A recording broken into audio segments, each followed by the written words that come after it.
Hello, everybody, and welcome back to Reading Rural, y'all. I am Dr. Shay Parton, and this is where we talk about all things rural YA literature.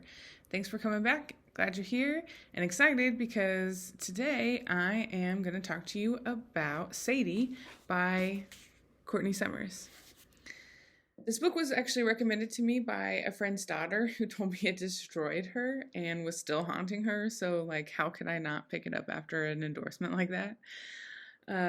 It's quite a bit darker than the last book I reviewed, Jeff Zentner's The Serpent King, but it's still a really, really good book. It won an Edgar Award because there is a mystery aspect to it that's definitely a page turner and keeps you on your toes. But there's also a lot of darkness to this book that I think is actually really important to read and to think about. So this video, I'm going to give a summary and read you the first page. And then in subsequent videos, I will be discussing how the book addresses rurality in particular, what I liked about it, and how I would go about teaching it in a class if I were to teach it. So here's the summary. So Sadie's sister Maddie is murdered in a small Colorado town, Cold Creek, Colorado. And then Sadie comes up missing because she's determined to find the man responsible and make him pay with his own life. For her, all that's acceptable is a life for a life. Armed with a knife and the kind of determination that comes from living with a stutter, Sadie sets out on a journey that brings her to and through all kinds of different places. Desperate to find out what happened to both girls, a person from the town reaches out to a popular radio host, Wes McCrae, who begins his own investigation and chronicles his findings through a podcast called The Girls. His interviews of residents of the town and folks who cross paths with Sadie along her way try to make sense of the breadcrumbs and clues that she leaves behind.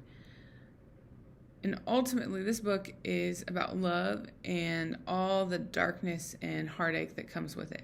You guys know I love first pages, so I'll read you the first page. It's a beautiful day in the city. The sun is shining, not a cloud in the sky. I had a great lunch in Central Park, a chicken shawarma from the shawarma stop, which was overwhelmingly recommended to us by our listeners after last week's episode on NYC's Best Kept Secrets. Thanks for that, you guys. It was so good. It just might be my dinner, too. From WNRK New York, I'm Danny Gilchrist, and you are listening to Always Out There. Today, we're doing something new, something big. Today, we are preempting your regularly scheduled episode of Always Out There to launch the first episode of our new serialized podcast, The Girls.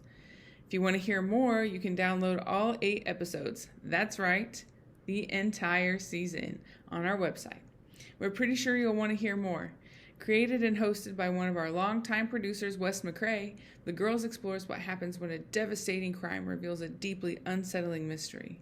It's a story about family, about sisters, and the untold lives lived in small-town America. It's about the lengths we go to protect the ones we love, and the high price we pay when we can't. And it begins, as so many stories do, with a dead girl. So Sadie's written from the alternating perspectives of Sadie and Wes McCrae's podcast.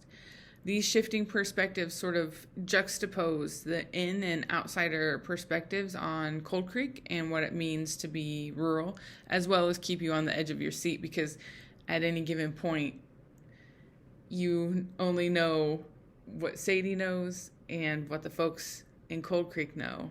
And so there's this gap in information that really keeps you turning those pages because you want to find out what is going to happen. This book highlights issues of abuse, neglect, class differences, opportunity, hope, and love. It's an Edgar Award winner, as I mentioned before, and it's both brilliant and absolutely brutal. Will Sadie find Maddie's killer and get her the justice that she deserves? I reckon you'll just have to pick it up and read on to find out. Thanks for stopping by. Hope to see you next time where I'll talk more in detail about the depiction of rural places and people in the text.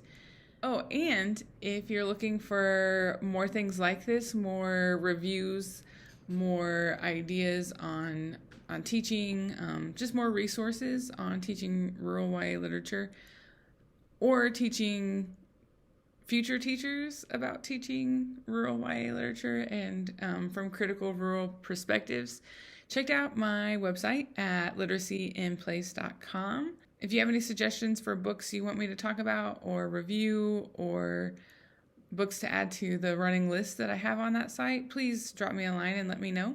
Thanks again for stopping by. Hope to see you next time.